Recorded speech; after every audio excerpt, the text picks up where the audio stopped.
It's kind of a no-brainer if you have assets in the United States. So the trust is a principal document. What are the 3 or 4 other documents? Some other documents I would suggest would be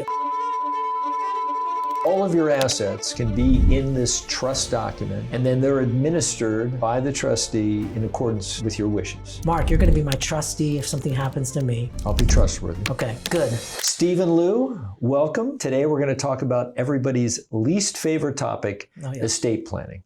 Because folks that are alive that don't want to talk about it and clients that have gone can't talk about it. But let's dive in today and have a productive conversation about estate planning. But before we do that, let's go a little bit into your background and where you're licensed to practice law. Yeah, I'm a California attorney. Been practicing in California and actually all through Asia for over 20 years. I started in estate planning, and so that's been one of the major parts.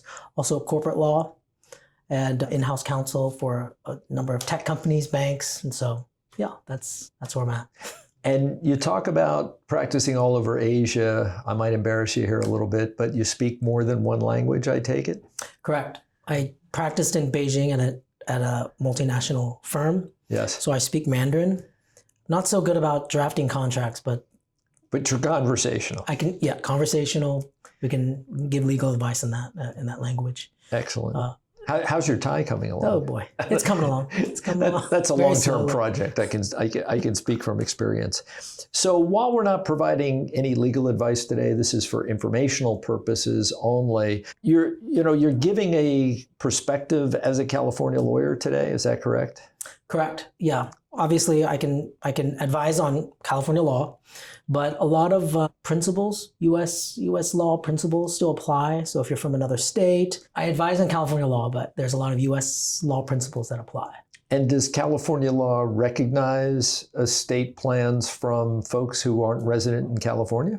They do. Yeah. So you, as a California resident or California non-resident, U.S. citizen or non-U.S. citizen, California law allows you to have a California trust for all those people. Great. Okay.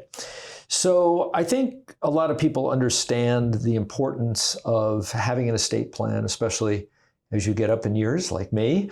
But why don't you give your perspective on the major benefits of making sure you have an estate plan in place? Yeah, first and foremost, I mean, this is a living trust or a revocable trust is pretty low-hanging fruit. So it's kind of a no-brainer if you have assets in the United States, simply because you want to avoid probate. I don't know if people in the audience know probate. It's just... Well, let's dive into that a little bit. So if you don't have an estate plan, you'll go to probate. What does that mean? Yeah, it's just the laws in California and laws throughout the United States is if you have assets over a certain amount, quite low in California, you'll have to open a court proceeding, which we call probate. Yeah. And that's how you divvy up your assets. So if you have a will, the will is an instrument that you lodge with the court. And that's when you start this probate process. It sounds expensive and time consuming. It's nice for me because I get the statutory fees in California are quite high. But yeah, it's a simple one could be 18 months, 2 years to probate like one real estate property to your kids. So it's not terribly complicated, but a year and a half, 2 years. Okay. And about let's say 2% of the gross assets. Yeah. Not like the equity on your house, but the market value of the house. So as I'm hearing it, by having an estate plan, you're doing your heirs, your loved ones, a big favor by avoiding probate, but also it would seem to me you're getting your wishes met, especially if you have children or you have a large estate, you want to make sure that they're taken care of. Would that be fair to say? That's put very well. Yeah. Okay. I mean, there's a little bit more front end cost for trusts, because you get that done on the front end. Yep. But with administration, sometimes it just could be one document that we draft and notarize, and the property can transfer. The same property that we draft an affidavit, transfer to the kids, that could take a year and a half, 2 years to probate. Wow, that's a long time. And significant costs. So you're mentioning some documents here. Why don't we take a step back for a second? And when we talk about an estate plan, What are the essential documents that, for example, if you were going to put a estate plan package together, what are those documents?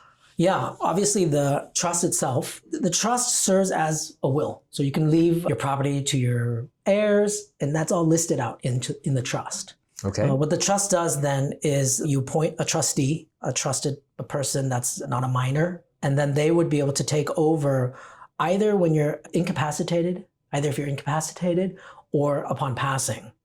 And so the courts will look at that, and it's fully established law in America, in California, where you basically kind of switch hats. So what happens is in probate, when somebody dies, the courts are saying, hey, time out. This person has died. We got to go to the courts and make sure that we protect this person. With the trust is saying, before I die, I set it out. I'm going to appoint Mark. You're going to be my trustee if something happens to me. I'll be trustworthy. Okay, good. And then if something happens to me, nothing changes. All that's happening is I'm no longer the trustee and you now wear the hat. So the courts are like, okay, they're more calm about that. And so that shift, the death is just I guess it's a smaller milestone. And the courts recognize that. And so then everything can happen off the books. So all of your assets can be in this trust document, and then they're administered by the trustee in accordance with your wishes. Yeah, I would say your U.S. assets. U.S. assets, yes. Technically, we can put other assets, but if it goes beyond that, I would say, and we could talk about that more in detail, if it's assets from other jurisdictions. But in the U.S., yes, it holds all your assets in all the states. Okay, so the trust is a principal document. What are the 3 or 4 other documents? Right. Some other documents, some ancillary documents that I would suggest, and I also put together, would be a power of attorney. The power of attorney is anything that's outside of the trust. Basically, you'd be appointing somebody to step in your shoes to be able to transact for you. So that's very helpful for people that live overseas. You know, when we call the bank, we want to call Social Security, your financial institutions, Vanguard. They're gonna need some authorization. So that document would allow the person that you choose as your agent to be able to speak on your behalf. Okay. So then they'll just talk to you. Another one, equivalent for your health. So if you're, God forbid, get in a car accident, you're unable to make medical decisions, this healthcare directive would be recognized in the States, for the States, something else for Thailand, but for the States, where the doctors can talk to that person that you've appointed. And you can also make decisions like do not resuscitate, organ donation, all that. And that can be taken care of in the healthcare directive. And you mentioned that this would be enforceable in the U.S., maybe not Thailand. We do have a Thai legal staff here. Mm-hmm. So would you recommend that somebody who's resident here also get a medical directive? And I think they call it a living will here, but also get that similar document in place here in Thailand? Yeah, I think we would. So that's nice. When we work together, we can do it would be a complementary estate plan, right? And so you'd have the U.S. side. We have the healthcare directive, power of attorney, and your trust or your estate plan. And then you would have something that's complementary to that for any assets that you would hold overseas or in Thailand. Okay. Yeah. So we have trust, medical directive, power of attorney. Anything else that you'd recommend? So for certain clients, kids, would they have kids, minor children, we would do a guardianship designation. This would be a document where the parents get to choose, if something were to happen to both of them, who would be the guardian, who would take over the kids. That's different than the trustee, who would be able to take care of the checkbook. So this is what, they're the ones that they would live with them for kids that are young. The other one is if our clients have businesses in the United States, we would do an assignment of those interests. Because you do want to take care of the succession plan for your business. If something happens to you, what happens to those membership interests? And you want to be able to make sure that your spouse or your children are able to either take those assets, but also just be able to manage those assets. And so that would be another thing where we do the assignment of business interests, LLC, sole proprietorships, C corporations, S corps. Okay. So we haven't mentioned what probably comes to immediate mind when people think of an estate plan, which is a will. And you mentioned before that the trust can serve as a will. Is there circumstances under which somebody would want both a trust and a will, or just a will and forego the trust? Right. Great question. Part of the ancillary documents would also be a will. So I would still draft a will, but the will would be a belt and suspenders situation. if the trust is not holding an asset or you've forgotten to put something in there, we may have to lodge a will. So we would have this will. This type of will is called a pour over will. So basically you're saying everything I leave to my trust. And that's what you're saying. And so the judge will get it and say, okay, well, we can make this a quick one. Goes to the trust, approved. And then we go back and administer the trust. So in that case, I'd still do both. The will, you don't avoid probate in the will. So yes, we can do a will, but you don't get to avoid probate. Okay, so the big advantage to your family, to your heirs, to everybody that's kind of dealing with the aftermath is the trust, because you're staying out of a lengthy and expensive court process. Would that be fair to say? Yes. I would say like 90% of the reason why you do a trust, 90% of the reason is for probate avoidance. There are other benefits, some tax, and also some Medi-Cal, in California, Medi-Cal planning that you get benefits from putting a house, your property into the trust. But we can do that. We can save that for another. That's a more lengthy conversation, but it's actually it's a great way to shield some assets from Medi-Cal reimbursements, or when they claw back. Right. Okay. Well, we'll do that in the 102 session. This is the Perfect. 101 session. Yes. But you talk about assets in the United States. And we've had clients here who have rental properties, for example. That's not uncommon. In the context of an estate plan with somebody now residing in Thailand, let's say they have a non-O or LTR or even permanent residency here in Thailand, is there something you can do to protect those assets in the States? U.S. assets. U.S. assets. Yeah, that's a great question. I'm also a corporate lawyer, and so we can do it's almost like a two-step protection. Some people have their rental properties already in LLCs, which is a great way to kind of put a fence around their liability for the property. But you still have to account for the succession plan, or you have to still account for the estate plan part of it. And so we would do it where we put it in an LLC, or if it's already in there, but just being able to look at the corporate documents to make sure that the membership interests are held in the trust. Yeah, and then we could do that. And that way it kind of covers the liability aspect, but also the estate planning aspect. Right. Well, we know how litigious things can be in the United States, and especially in California. And then you mentioned also if somebody owns a company in the U.S. and they're now residing here, S Corp or C Corp or even an LLC, would you recommend, as you're putting together an estate plan for somebody here, how they might think about that company? Yeah, we would definitely talk more through that, depending on that type of assets they hold. Is it as shares? Is it shares in a public company, or is it shares in a private company? And we can do some assignments for that, assignments into the trust. We'd also be careful about doing it so that it doesn't, sometimes, you hold shares in a corporation, you don't want to disrupt it. Right. Your partners are not going to be happy with that. But we can get around that by making sure that it's protected in the trust, but also not to fully disrupt the corporate documents and your other partners who, why are you changing ownership or any tax implications. So yeah. Okay. So let's dial it in for Thailand for just a moment. Most of the clients we have here, especially if they've been here for a while, start to accumulate assets. Sure. They build a house on leased land, or they buy a condo, they have a bank account, a vehicle, a motorbike or car. So if they do a U.S. estate plan, does that cover the assets here? Great. Yeah. Again, great question. I think that while arguably we could say, hey, look, we're going to just do the U.S. estate plan. It covers everything. Right. And I'm going to just put in all those Thai assets in there and then just let the Thai courts deal with it. But we know how risky that can be. My advice, just being here and just seeing how people's assets are held, I would just do a complementary Thai estate. And so you would have your Thai estate, taken care of under Thai law.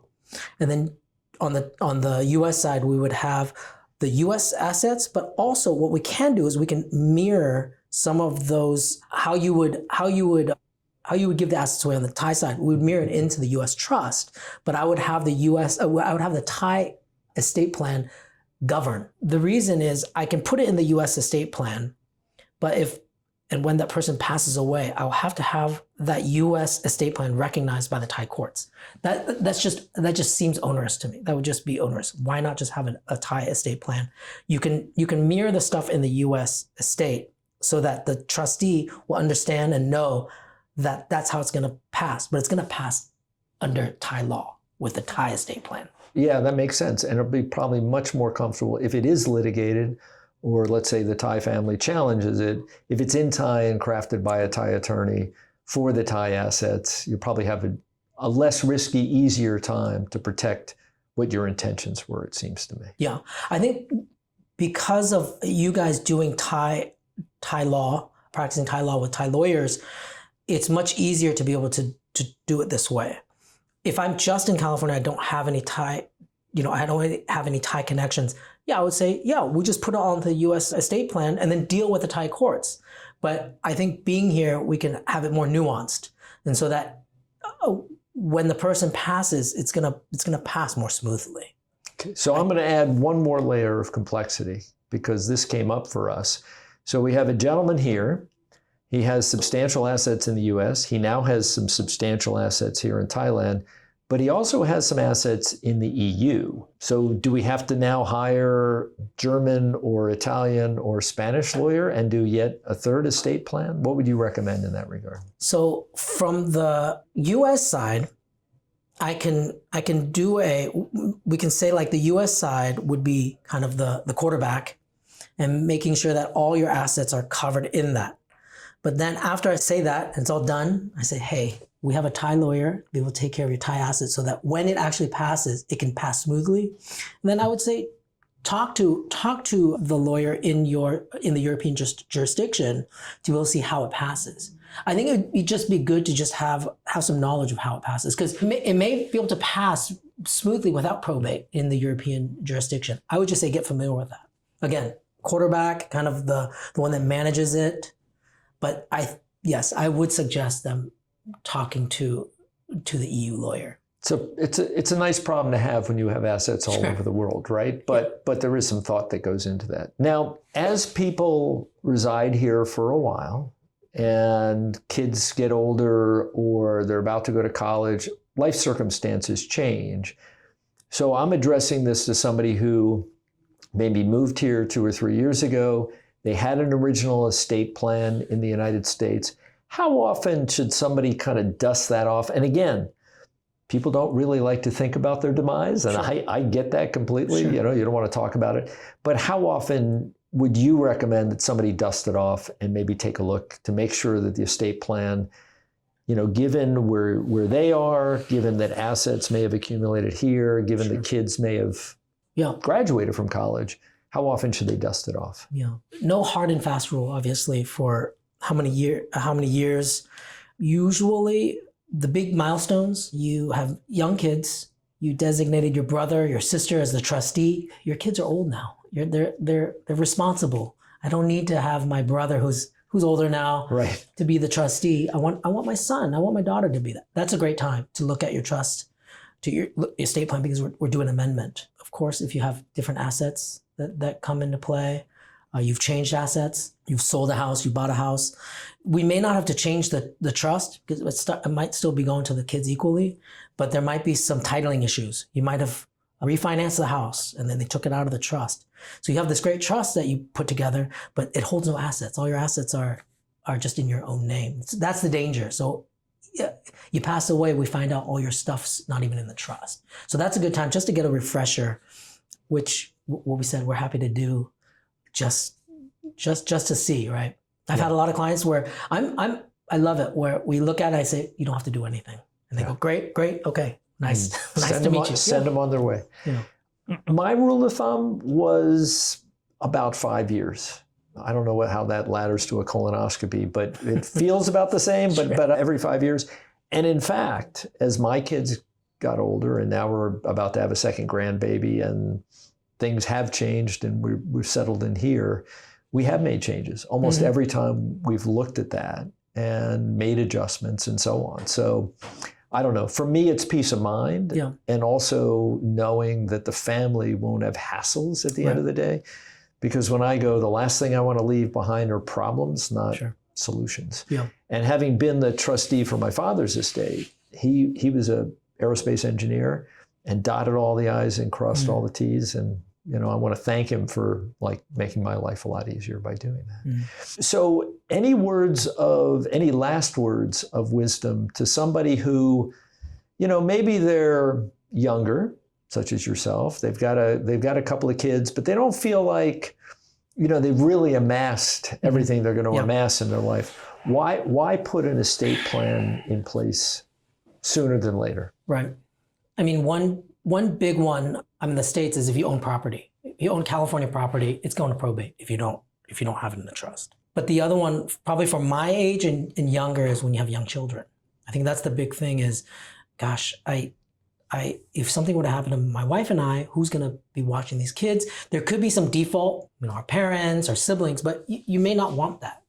And so with a guardianship designation that's done by the parents, that's what the courts are going to recognize first, right? What the parents' wishes are. And then other compelling arguments, oh gosh, this and that, the neighbor, whatever. But they're going to look at yours. They're going to look at the parents' designations. So I think that that's just vitally important for people with younger kids to be able to have that choice, to be able to put that choice in play. I think that's a great point. I think there's one other, and that's while you're young and vital, nothing can happen to me. The Buddha teaches that that's an illusion. You may die today. Not being maudlin, but that's the reality. Having a medical directive in place probably takes a lot of stress from a spouse or a parent to try to figure out what you really would have wanted.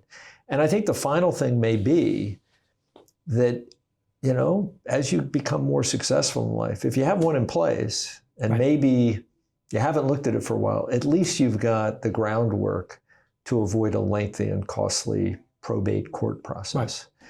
So I think that probably makes sense as well. Yeah, that's a great point. It's like an insurance policy. You get it done early, and it's already working for you.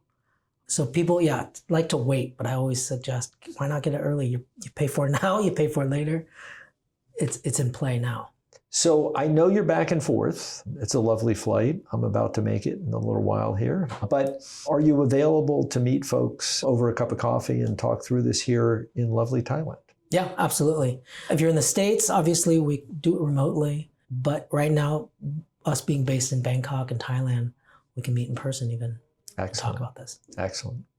Stephen, thank you very much. Appreciated the conversation. And if you're interested in learning more about estate planning, I'm sure people will be able to pick up the phone and give you a call.